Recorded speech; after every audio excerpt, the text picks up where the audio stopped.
Right, guys, welcome to this. This is Natori Ryu Ninjutsu, or Shinobi no Jutsu correctly, from the Shoninki, which is True Path of the Ninja. Now we are on, if you have been following with this series, we are on page 54, and this is one of the most difficult sections, yet interesting sections of the Shoninki. I have my old notes from Japan, and so I'm going to be looking down a lot, so I apologise. So I'm going to put the book away, but for those following, get True Path of the Ninja. Now, of course, you have to translate these things. The problem with translation is that you've got to take the words of the original author and put them into the grammar words that will make sense to the reader in their language and their time. So some people, when they do translation, they stick too close to the translation. It's literal, but then you suddenly get, well, it doesn't mean anything to me. So you have to make a translation mean something without changing the meaning, which is one of the difficult bits. And this was difficult. This was very difficult. Now, before we start, there are two ways that you can say these. So other authors who've done the Shoninki have said them in a different way. No problem. Basically, nobody knows which way round they go. Because remember, in Japanese, you've got on reading and kun reading. You've got different types. So we've done it in one of them. So we'll go through it. These are the 10 ancient ways of ninjutsu. I had Yoshie go through these for me. We went through them in detail. So this is what I'll be looking down at. Look at, we got the notes here, everything going down. So sorry for the looking down, and it might interrupt your viewing pleasure a little bit, but it does take a bit of oomph. So this is the 10. So we've got Koho Jutsu Nin no Narai, or Shinobi no Narai Niu, which is basically old way 10 shinobi teachings to say. So that's the literal translation. So imagine if I translated that literally, is old way 10 shinobi teachings say. Okay, I think we translated it as the 10 ancient ways of the shinobi, or 10 ancient teachings, sorry, of the shinobi. That, you know, that's how translation goes. So first one is onseinin. So the voice, or ninjutsu through voice. Now, before we go further into that, basically, Isui Sensei, that's the writer, that's the head of Natori Ryu. Isui Sensei is the guy who wrote this. Now, Isui Sensei is saying that you can find these 10 in all ninjutsu. It doesn't matter if you don't know all the other stuff. If you know the concept of these 10, you are within inside the boundaries of ninjutsu. Somewhere it fits into these. So the first one we have, let's go through voice, is sound, the use of low sound. So the idea is that, you know, when you're scraping things with your scraper, or you're trying to cut through things, low sound. Or if you're moving through a corridor, low sound. Obviously that is, you know, for the ninja, they need low sound. Now the next one is baiboku. Now, people, I think it was some people over in the Budokan who disagreed with me on this, but we've well and clearly found this as to be a true. Baiboku is a gag in the mouth. Now, if you look at Shinobi Hiden, they use paper in the mouth. It was only the other day when I was doing the art with Mole, if you kept up with my channel, where I was like, paper in the mouth, holding the mouth, baiboku. So we know that baiboku is a stick in the mouth, and it stops people talking on, but also it can calm your breathing down instead of like it's like more of a nasal breathing. So hopefully when you're, you know, thinking you're gonna die. Dako is the next one. Dako, which is the art of languages. So the art of dialects and language. If you know about dialects and language, you're inside of ninjutsu. Then we've got uragaki. Now, uragaki by Nakashima reckons this is behind listening. Now, I have got the other Natori Ryu stuff there, and we have started looking at the different types of sound and listening that he mentions. But for the moment, that is either outside listening, listening from within the eaves, listening from behind things, basically over eavesdropping, basically we've got it in.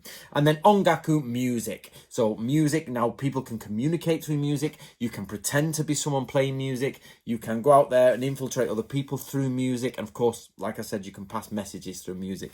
So that alone is number 1 of 10. So I'll try and speed up through these, but that's why this is going to be a long and difficult lesson. So the next one is junnin. Again, it's 2 ways to say it. Now you've got always follow people. So the idea of shadowing people, getting close to them, or finding where they're going. Then you've got, hold on. Things break not. Hold on, let's have a quick look at this one. What did we translate for this? Number 2. So, okay, right. This one, always excuse me, always follow people, but do not, sorry, let me do the translation for you. Junnin, obedient ninjutsu, gathering information by following people extensively, but not in a manner that will alert them or put them on guard. So the original is always follow people, things break not. By that is like, don't break through to their, you know what I mean? Don't break the pattern of normality. So when you're there going in, and if you are following them and they notice that something's wrong, you've broken that pattern up, if you know what I mean. That's the best way I can explain it there. It's a little bit hard to explain. That's why I've had Yoshi go through these to get those translations. You're like, how come? So it's basically follow people, don't disturb them. But the literal translation is things break not. You know what I mean? It's like, it's difficult, isn't it? Right. Musho Honin. Musho Honin. Now, Stephen Nojiri, if you follow Stephen Nojiri, he's pretty much stopped his YouTube channel at the minute, but he talked about this one as acceptance ninjutsu. Now we've put it as zero life ninjutsu, but that's not actually the full translation. If you got the blue book, it was zero life ninjutsu, but in this one it's zero attachment ninjutsu. We actually followed Stephen's advice on this, and it's a Buddhist concept. So hold on a minute. Musho Ho Nin, endurance of basically, so no life way. So basically it's difficult, this one, but Stephen's got a better argument than I have for this, but it's acceptance. So the way of enduring and acceptance. So here it says take advantage of confusion, take advantage of basically times and opportunities to meet. So what you've got to do is, if there's a slight bit of confusion somewhere, take advantage of it. If there's a party, get inside. If their horses are free, get inside. And of course, opportunity and timing. So you're watching people, now that's the time I go in. I break through in this time. Whether it's in speech or whether it's in just observing a battle camp, that is where you take advantage of both time and disturbances. Okay, Jogen ninjutsu, basically. So, now this, let's go through this one, number 4. Sometimes I have to go back to our translation because the literal translation is bloody difficult. So, taking advantage of even the smallest gap in the opponent's defense, it's essential to be fast with this method. So, don't forget to take advantage, basically, of small things, be quick, and in essence. So, again, Japanese grammar's the wrong way round, but basically, take advantage of small things. So, illusion. The problem with these titles is that they're difficult to get the connection. So, we have illusion-like ninjutsu, Jogenin. Take advantage of even the smallest gap in the opponent's defense. It is essential to be fast in this method. So I say, it says here, be quick, take advantage of small things, basically. So small gaps, take advantage of. But why that is called like an illusion is you have to start guessing. However, there is a secret to this. It's actually, these 10 are named after other things. So for example, in Shinkage Ryu, the names of the skills are named after I think the Blue Cliff record. So when people are like cutting this into moving left, moving right, and all this sort of stuff, and you've got all these things that you try to put to the system, actually you find they're actually quotes from Chinese classics. So you start to wonder, how are they connected? Is it just a title that doesn't quite come through in the English language? So you have to be careful of that. The next one, Joenin, which is shadow-like ninjutsu. Do not detach from people with this method, and accompany objects. So basically, shadow-like, you are the shadow of this. Now there's following people, which we did before, and not breaking the pattern of the time. But with this one appears more like literally getting close to people, getting, you know, you can imagine, obviously with the word shadow there, it's not shadow meaning yin yang shadow, it's the other type of shadow. So you get this idea to not detach from people, shadow them, be a shadow to them, which is pretty attach yourself to objects like a shadow. And we are assuming you could venture to say in the shadow of, of objects. So you could say use of shadow. So the next one is Joen Nin, which is flame-like ninjutsu, if you like, or flame-like shinobi. People, let's have a quick look at this one. Number 6. I've got to keep going back to the original, guys. Sorry for that. So, Joen Nin, flare-like ninjutsu, getting into people's minds when they let their guard down and utilizing their weakness. This is also the case with houses and gaining entrance. So, flare-like. So, basically, it's got people of mind, or the minds of people. So, negligence in the minds of people. You can enter. So, the literal translation is people of mind negligence exist if enter. Okay, so when you rearrange the grammar, when you translate, this is why you need me. Everybody says, what do you do in the historical ninjutsu research team, Anthony? Well, we start to put in the proper grammar, basically, in the proper sentences. And what does that mean in our society? So actually it says, if negligence exists within the minds of people, enter it. Also, sometimes toki arai, the house is the same. So basically, if people are negligent, you can move into their minds. So you can watch and watch and watch. And when somebody's mind is slightly negligent, in you go like that. And also houses negligent. So the idea is that somebody's not put a latch on properly. Somebody's not put a key on properly. Somebody has not done the correct thing. The guard is actually in the rain. He's been negligent. In you go. This happens with houses too. So again, most of spying is watching. Watch, watch, watch, watch.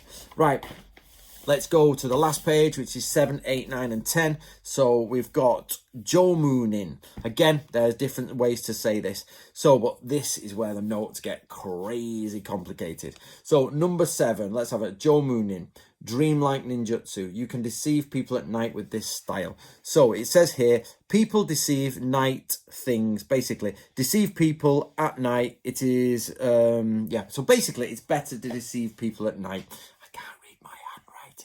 My handwriting is terrible. My friend actually said to me, Anthony, will you do our wedding invitations because we love your handwriting?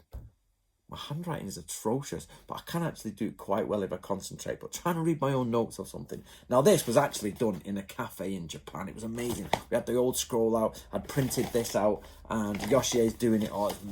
So basically, the use of night. So, but why dreamlike? Obviously, dreams are at night. You start getting into the realm of speculation there. But basically, deceive people at night. So at night, people forget that in medieval times, in fact, not just medieval times, pre-industrial times, night is a difficult, dark place. It's a place where goblins, ghosts exist, the spiritual world exists. You forget that, even today, if you go to a graveyard in a moorland or a craggy, horrible place in the middle of the night, after you've just told someone a ghost story, even the most hardened atheist is a bit on edge in the middle of the dark. So, simply because it's a place where humans do not feel comfortable. So what you have to do as shinobi is be outside in the dark, be waiting, and be that element of unknown fear in the dark. So the idea is people are looking into the dark from the light, and you're looking from the dark into the light. And hence you can see them, they can't see you. You can understand the situation. They're looking into blackness. Your job is to be that illusion, to be that fear in the night, okay? And that's how you deceive people there. Number 8 is echo-like ninjutsu. Now, the blue and the red are different translations here. Originally, we had something else, but I think in this one, number 8, Hachi, it is echo-like ninjutsu. We've had that, I think, in Iga talked about echo ninjutsu. Basically, to investigate the opponent's location, employing local aspects to your own benefit. This is quite easy to understand, this one. But basically, the place, estimate, place, measure, that follow people, blah blah blah. Anyway, basically, the original talks about measurement, estimations, and basically following. Now, the idea of following estimations from the echo that we can find from Egan, I think it's Iga or Koka Ninjutsu, whichever one, guys. I apologize, it's from memory, but basically we get this idea of echo. And that means one voice here, one voice here, one voice here, one voice here. It's about local people. Whatever local people say should echo in your command tent. When somebody talks over here in your target province, there's an echo over here in your headquarters. So it's beep, beep, beep, beep, beep, beep. And this is information passing backwards and forwards. Okay, guys, that's the point of echo ninjutsu. It's not like you send out something and it gets repeated out there. It's the fact that things are being repeated all over. And it's almost like a bat signal in yours, and you're getting, like when a bat flies, it sends its sonar out, it's getting the rebounds off it. the central hub is where you send the shinobi from, and the rebounds coming back are the echoes, the location, and then you start to build a map of what's actually happening. Now, Hattori Hanzo's Shinobi Hiden talks about this in the proverb analogy of fish.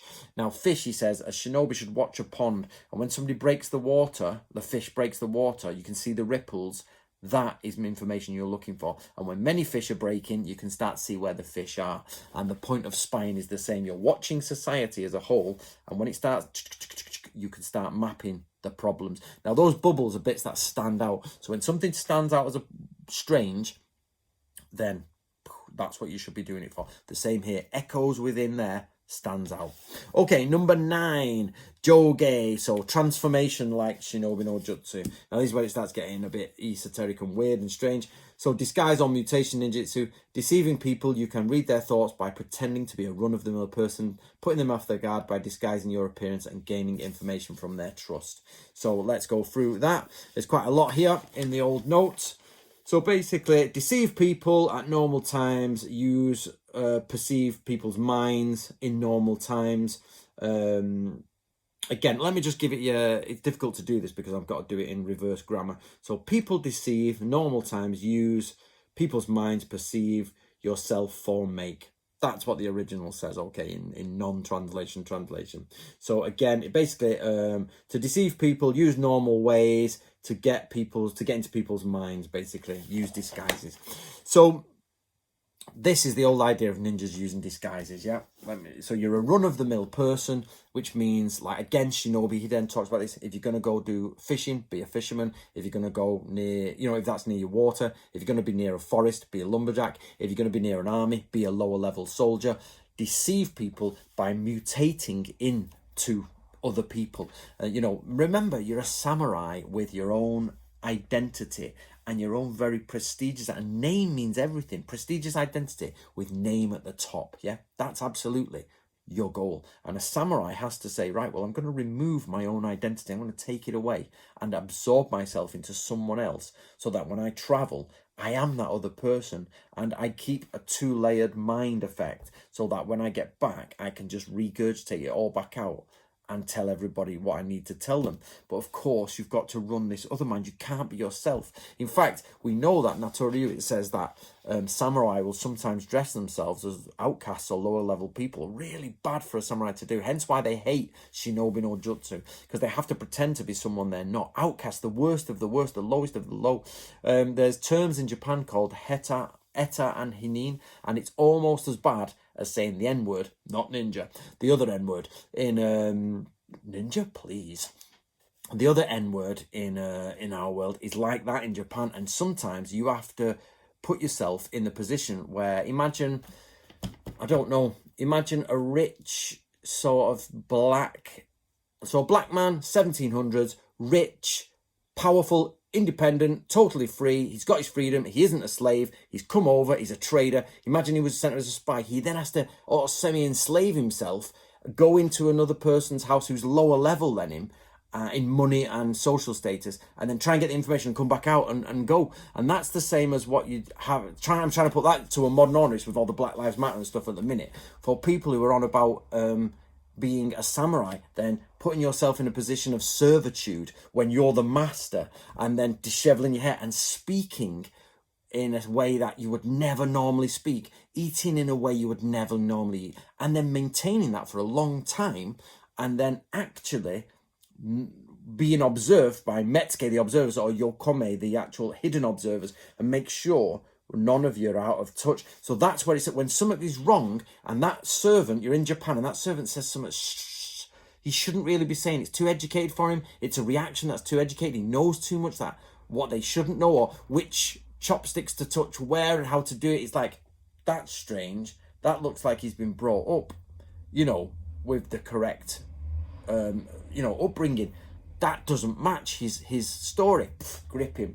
Like, there's a story of one person who's suspected of being a spy, and what they do is they just wash him, brush his hair into the style of a samurai, put him on a horse, and then whip the horse and see how he horse rides and see what he does to control it. And when he's going, he rides like a well-trained samurai. You know, instead of like the, oh my God, bumbling about, his reaction is to ride proper, and he controls the horse. People like samurai, decapitate him, done. You know what I mean? Shinobi spy. So there we are. Anyway, going way off, but you get the idea there, is that you've got to be part of that world. You've got to be that person, that identity. So hence we have transformation like Shinobi no Jutsu. Then the last one is Joku Nin, which is void-like ninjutsu. Now this is, you've got to be careful here between the difference between the character for Mu and the character for Ku here. Now Mu is, sorry I don't have them on screen, I literally don't have them on this iPad.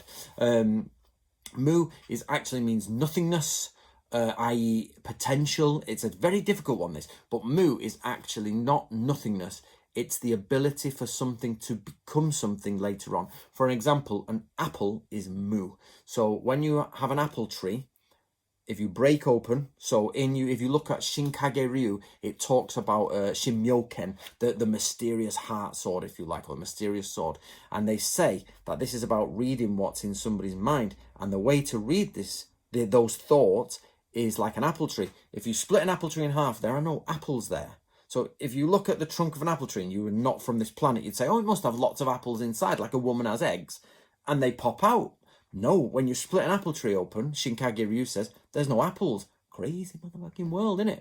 How can apples come out of where there's no apples? That's Mu, the absence of them, but the possibility for them to be there, okay? Whereas Ku is used by Miyamoto Musashi in his 5 Gori no Sho, and this is about the ether, the air, the nothing here, nothingness. You know what I mean? The ether. So you have to be careful there, because Mu and Ku are often misunderstood, or Joku, sorry. Yeah, Joku, right. So basically, yes, that's correct, Ku. So basically, void or empty like ninjutsu, deceiving people without them knowing or getting a hint at what you're up to and not allowing to realize what's happened, blah, blah, blah. So basically, let's go through it here. Again, deceiving people, leaving no trace, making people not realize, etc., etc. Basically, deceive people, leave no trace or objects so that no one will remember you. They're my notes below when we've put the grammar in place and what it actually means to a native speaker. So basically, this idea is they're probably the top of ninjutsu. So void is a difficult one, because everybody says void is the incorrect translation. It's an old Victorian translation of Ku. Now we might use ether or air or you know, sky aspect. It depends. But actually, in this context, I really like void, because the idea is that there's nothing in a void. It's nothingness. So if you just said like sky ninjutsu or air ninjutsu, people would be like, what are you talking about? So I opted for the older translation of void here, because it means that there's nothing, it's lacking, it's gone. And it doesn't mean Mu, the potential for something. It means gone, nothing. There is nothing, is absence. So the idea here is that basically you've come in, you've done your stuff, you've ninja'd about, shinobi'd about. So remember, the correct word is shinobi no mono and shinobi no jutsu, but obviously the word ninja is so popular that I'm doing my best to try and bring it across. So make sure you try to mix in the shinobi and the ninja, and then eventually in 20 years we'll try and have predominantly most people saying shinobi. That's my goal. So long-term plans as always, guys. So basically, you've got this idea of you're in there and you've infiltrated, you've done your stuff, but actually nobody knows you're there. So if you break in and there's a big hole and you've gone in and you've murdered someone in the dead of night, you're like, shinobi, they've been here. But if you've orchestrated it so that somebody has died in an accident and nobody knew anything about anybody interfering, it's void-like ninjutsu. If you break into a house because you've put an agent inside, you've opened up the door, the agent inside has opened up the door, you've gone in and you've looked at what you need to, say some plans or something like that. You've not stolen anything. Or if you have to steal something, you replace it with something else and then you leave, closing the door without any damage. Void-like ninjutsu. Nobody knows you've been there. Nobody knows what's gone on. Nobody is none the wiser. You have achieved this level of ninjutsu, your shinobi no jutsu. Okay? So those are the 10 ancient ways of the ninja. Now, interestingly, for those who want to know, this is actually the translation of the other Natoryu Ninja Scroll. It's about 60-70% the size of the Shoninki, and there it is. And I've got there are 3 transcriptions, and I have 1 transcription. No, there are 4 transcriptions. The first transcription is just the points. It makes no difference. And I've got a full transcription, which is all the details. But there are 2 more that I've got extra. Kuden oral tradition. I've got the oral tradition for Natoryu, and I tell you what, I know exactly where the other 2 are, and I can't get to them. So I'm still waiting to get into that place legally and get those other 2 thingies. But I've got to pull some Swift one out, and I'll have to think about how I get that. Right, so anyway, the other Natoryu scroll is in there, Shinobi Scroll, which is amazing, just amazing. It was written before the Shoninki as well. So there you go, guys, the 10 ancient ways of the Shinobi. If you can master those 10 ancient ways, don't get too hung up on the names, guys, because we could go into that a lot more, and we could do a detailed discussion of their Buddhist origins versus what they actually mean. But then you start getting sidetracked into what it is or it isn't, and you start making stuff up then. So stick with the descriptions on those. Don't worry about the actual names, go with the descriptions. So there you go, guys. If you're a member of Natoryu, please study this very well. If you're not a member of Natoryu, please do become a member. You can join us at Natoryu Hub on Facebook, or you can go to my website, www.natori.co.uk, and the information is there, and you can do your you can basically do your instructor course in Shinobi no Jutsu. There you go. Right, guys, see you later.